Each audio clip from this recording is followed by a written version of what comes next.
Sejam muito bem-vindos a mais um podcast promovido pela Organização Internacional Nova Acrópole do Brasil e dando sequência aos podcasts sobre esse momento histórico que estamos vivendo, vamos conversar com o diretor da Nova Acrópole no Equador, o professor Leonardo Santelices, que gentilmente nos atende a partir de agora por telefone. Muito obrigado por conversar conosco, professor. Bueno, para mí es un agrado poder participar en estos podcasts de Nueva Acrópolis de Brasil. Siempre he estado muy cerca de las actividades de Nueva Acrópolis en Brasil y si ahora no lo podemos hacer personalmente, bueno, lo podemos hacer a través de este podcast, a través de esta conversación. Bem, antes de entrarmos na reflexão de hoje sobre o coronavírus e o artigo escrito pelo senhor O Regresso ao Sentido Comum, gostaria de saber como estão as medidas por aí no Equador, como as pessoas têm reagido a essas circunstâncias, como estão comércio, movimentação pela cidade.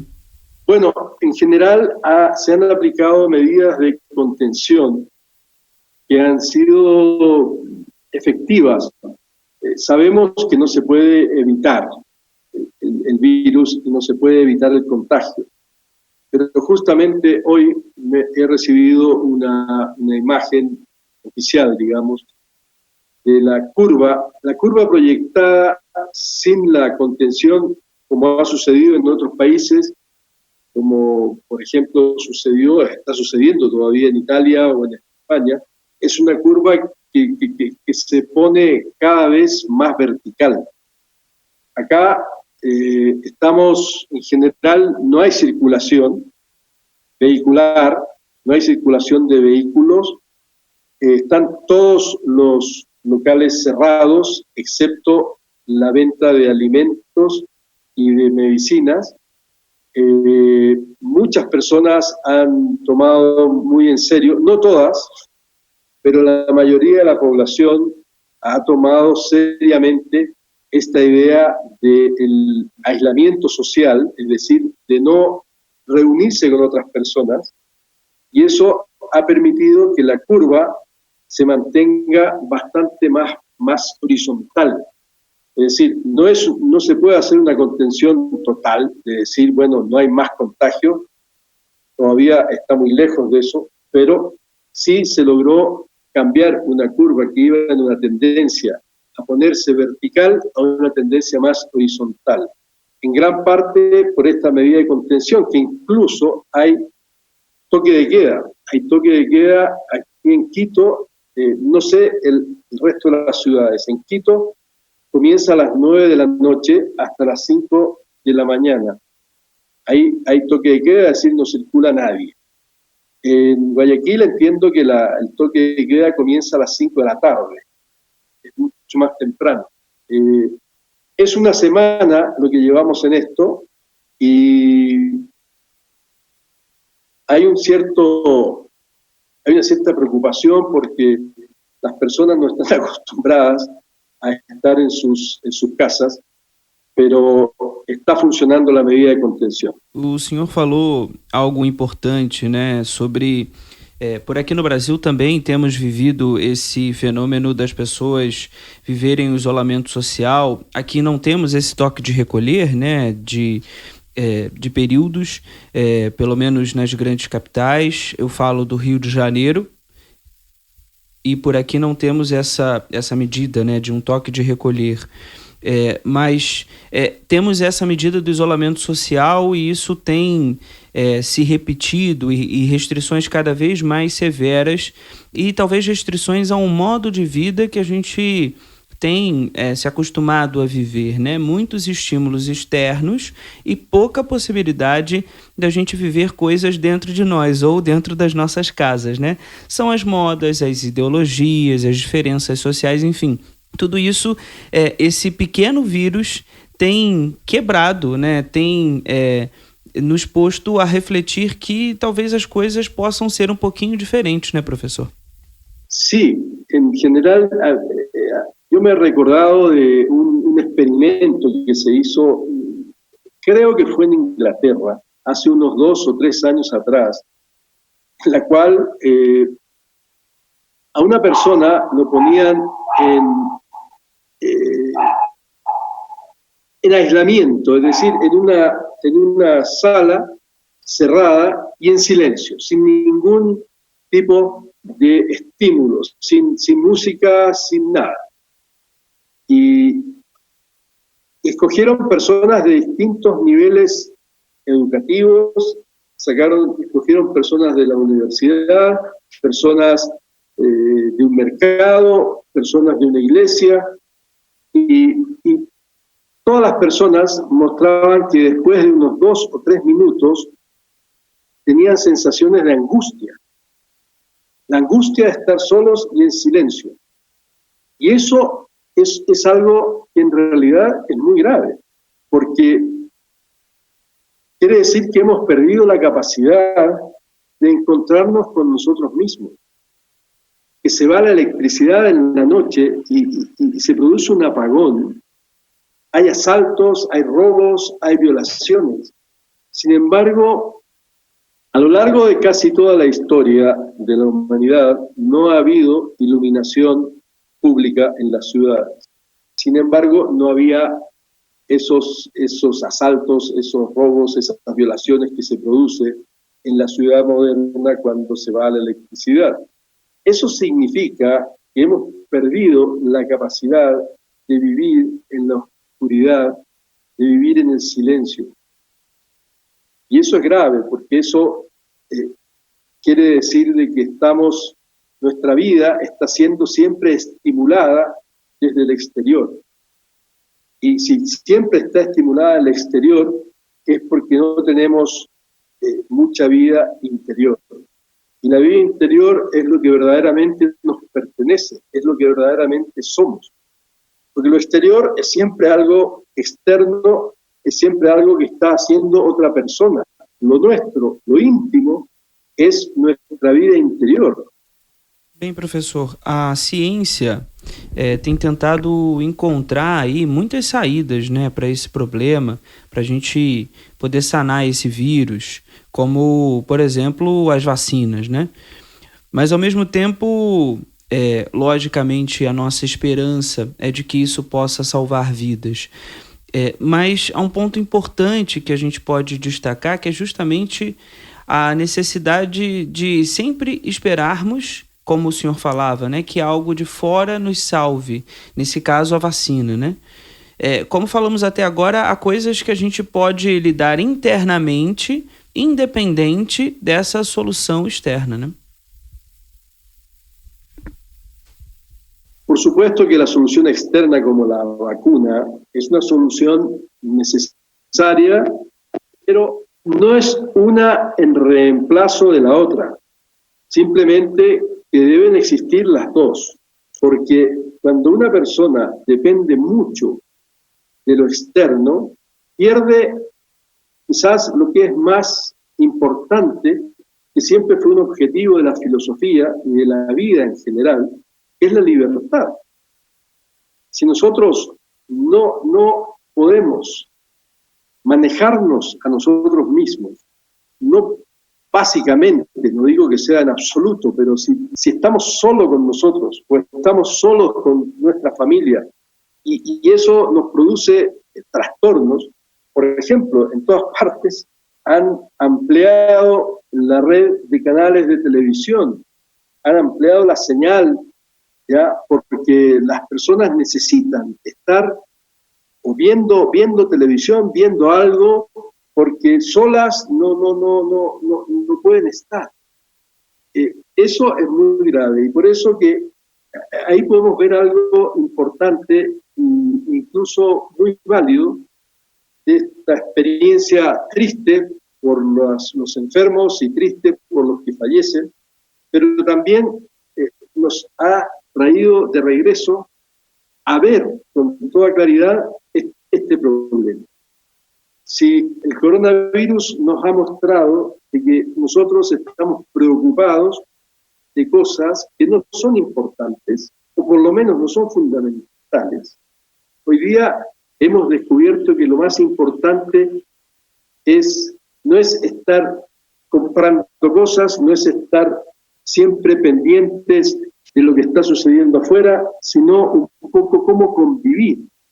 Hemos vuelto a la raíz básica de lo que es la sociedad humana, que es el poder encontrar una sana convivencia, compartir, porque tampoco, y eso es inevitable, por más que amplíen las señales, tampoco puede estar una persona viendo televisión todo el día.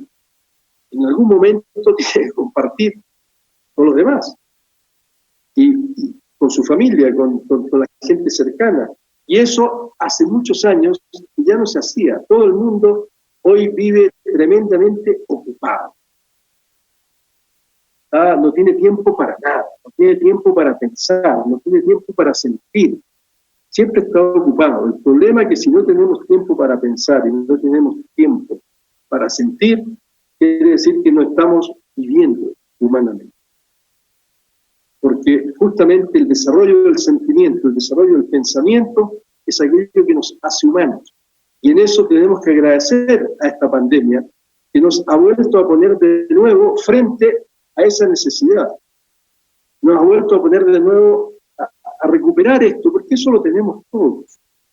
No es que no lo tengamos, lo tenemos, pero lo hemos olvidado, lo hemos ocultado, por estar tremendamente ocupados de muchas cosas y no dejarnos el tiempo. Antiguamente, no tan antiguo, yo recuerdo, si me permiten un ejemplo personal, recuerdo de que haber escuchado más de una vez a mi abuelo decir: pobre hombre, este hombre no tiene tiempo para leer, no tiene tiempo para la poesía, no tiene tiempo para conversar. Eso no es vida. No es vida, eso es un esclavo. Y hoy día nos hemos acostumbrado a ir esclavizándonos, amarrándonos. Es más, si no tenemos muchas cosas que hacer, nos sentimos mal. Y de pronto, por el virus, no tenemos nada que hacer. De pronto, no podemos hacer ninguna de las cosas que normalmente hacemos. Y nos encontramos ante un nuevo escenario que, claro, es complejo desde el punto de vista de la salud, pero es extraordinariamente interesante desde el punto de vista humano.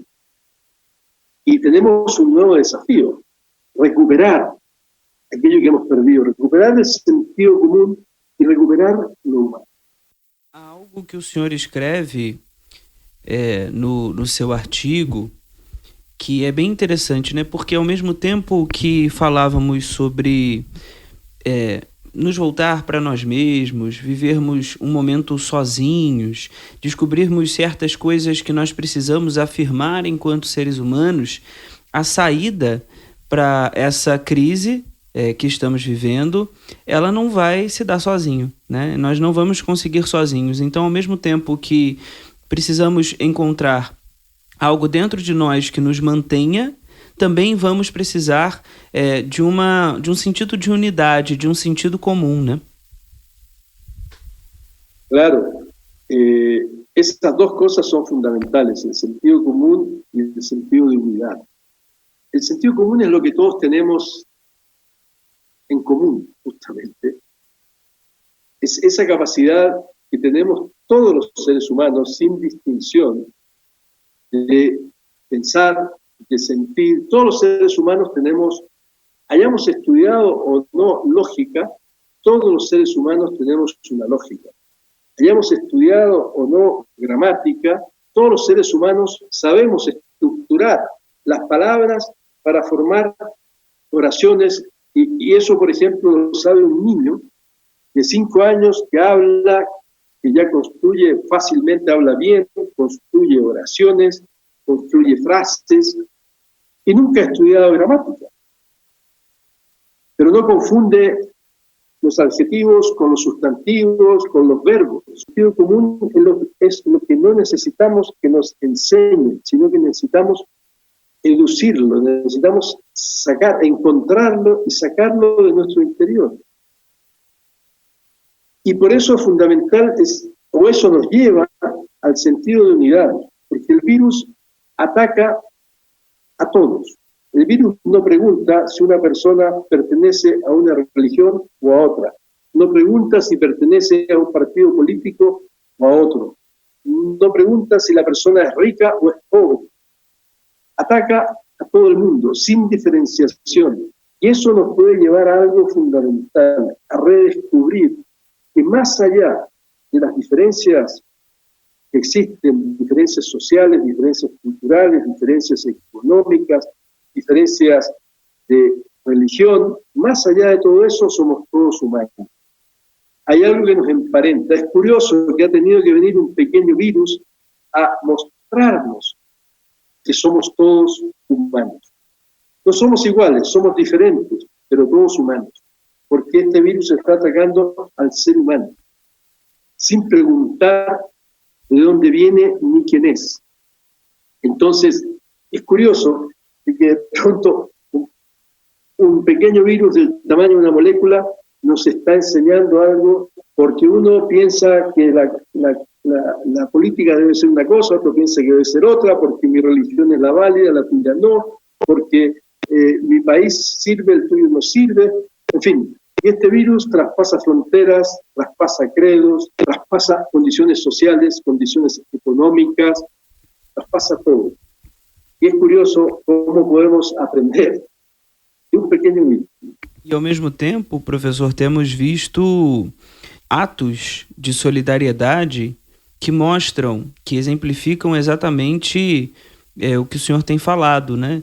Então, por exemplo, aqui no Brasil, jovens têm apoiado idosos que são esse grupo, fazem parte do grupo de risco, que não podem sair de casa. Em alguns prédios têm se dividido os vizinhos para comprar alimentos para esses idosos.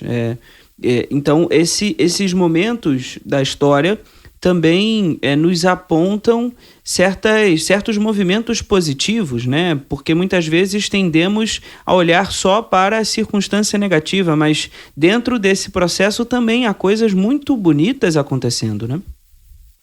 Por supuesto, porque estamos redescubriendo, en medio de la velocidad, de la vorágine que existe normalmente, no está la posibilidad de compartir, de ayudar a otro. Mira,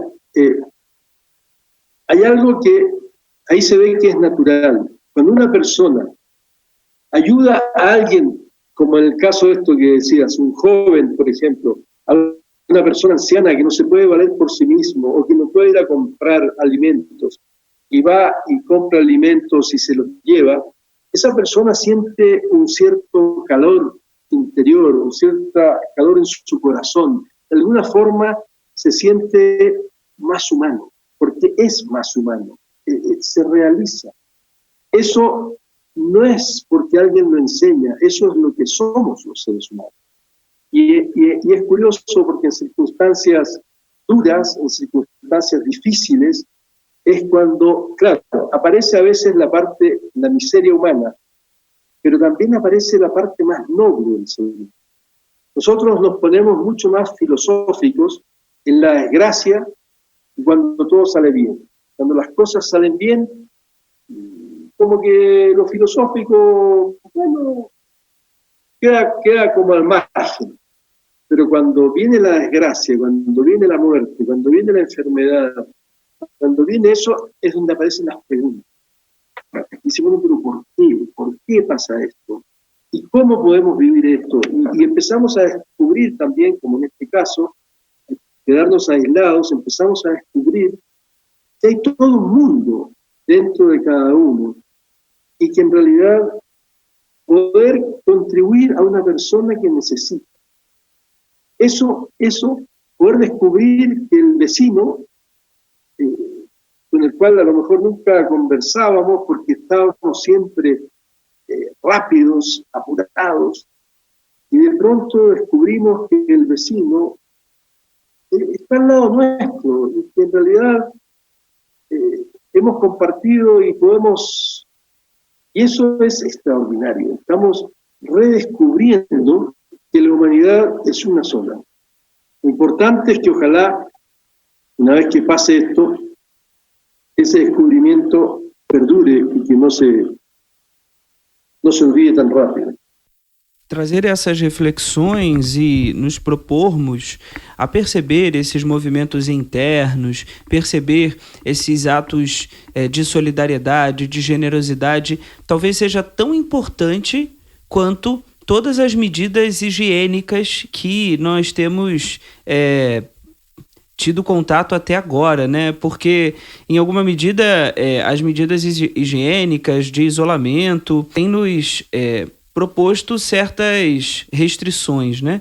E nos ajudado a não estarmos contaminados fisicamente, né? Mas essas reflexões nos ajudam a não nos contaminarmos em outras partes da nossa composição humana, as nossas emoções, os nossos pensamentos. Então, essas reflexões talvez sejam grandes aportes que a filosofia pode nos trazer nesses momentos de crise, né, professor? Por supuesto, y también son medidas de higiene también. Lo que sucede es que no es higiene solo física, pero en el fondo, así como hemos visto que nos hemos contaminado o que nos podemos contaminar con un virus, en realidad hay que también usar la higiene en lo emocional y en lo mental. Es decir, así como hoy nos dicen que uno se tiene que lavar muy bien las manos, también tenemos que lavar lo que sentimos. No sentir cualquier cosa, no permitirnos sentir envidia, no permitirnos sentir rencor, no permitirnos sentir resentimiento. También eso se tiene que lavar, también se tiene que limpiar para poder recuperar y no contaminarnos. Lo mismo mentalmente, no cualquier cosa que nos cuenten, repetirla, tenemos que pensar, reflexionar. La palabra antropos, la palabra griega antropos, de la cual proviene la idea de lo humano. Antropos es griego, humano es latín, ¿no es cierto? Significa, según dice Platón, significa aquel que no solo percibe, sino que reflexiona lo que percibe. Entonces, hoy día el mundo va muy rápido, y más rápido mejor. Lo que ha sucedido con las noticias. Se dan muchas noticias, muchas imágenes, pero no se reflexiona ninguna. En cambio ahora con el coronavirus hay muchas reflexiones, algunas buenas, otras no tanto, pero también eso es parte de la higiene mental. Hay que reflexionar, hay que pensar las cosas, no simplemente recibirlas, sino pensarlas. Y eso es parte también de la higiene mental. El coronavirus, tarde o temprano, ya va a bajar su fuerza. Pero esto otro, puede ser que en 1 o 2 años más venga otro virus también, porque este es un problema de otra naturaleza, que hemos abusado de antibióticos, hemos abusado de bactericidas y por eso hoy día están muy poderosos los virus y las bacterias. Pero bueno, esa es otra historia, pero sí es importante que estas normas de higiene, de lavarnos las manos, también hagamos de lavarnos la emoción, de lavarnos la mente. Y que volvamos de nuevo a valorar un sentimiento. Vamos a valorar un buen pensamiento. Estas cosas que están hoy día no están en uso, pero que sí siguen existiendo dentro de nosotros. Volver a ser buenos seres humanos verdaderos, seres humanos justos.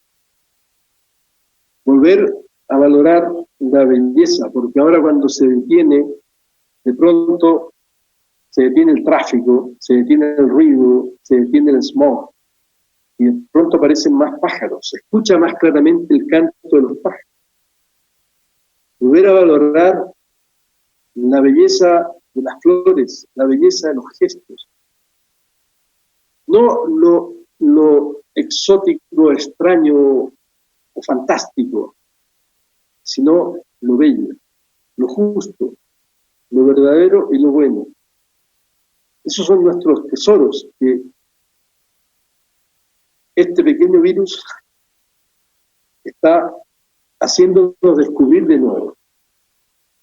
Y eso, en realidad, debemos agradecerlo. Tarde o temprano va a salir, tarde o temprano va a terminar, pero en cierta forma nos está haciendo un gran favor al permitirnos redescobrir lo que somos, al hacernos un pouco mais filósofos. Bem, professor Leonardo Santelices, quero te agradecer por nos atender via telefone desde o Equador e deixo esse momento final do nosso podcast para a sua conclusão, para as palavras finais. Bueno, yo también quiero agradecerles porque siempre el poder, justamente como decíamos, reflexionar sobre estos temas nos hace bien a todos. Y ojalá podamos conservar estos reencuentros que hemos tenido en estos días. Ojalá que esta lección, porque a veces cuando uno no aprende de manera suave, aprende de manera dura. Y eso es lo que ha pasado, ha venido este virus a decirnos que en realidad las cosas no dependen de nuestras opiniones, sino que existen leyes en la naturaleza, existen leyes humanas, y que esas tarde o temprano se manifiestan. Y eso es un gran aporte que nos está haciendo el coronavirus.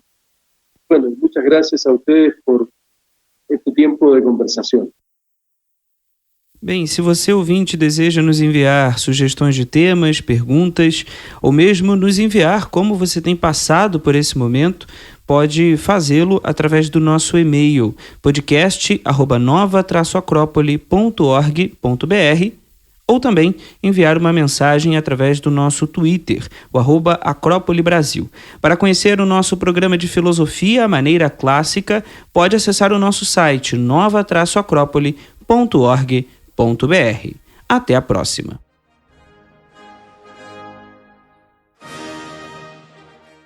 A trilha deste podcast é de autoria de Giuseppe Verdi e chama-se Grande Marcha Aida.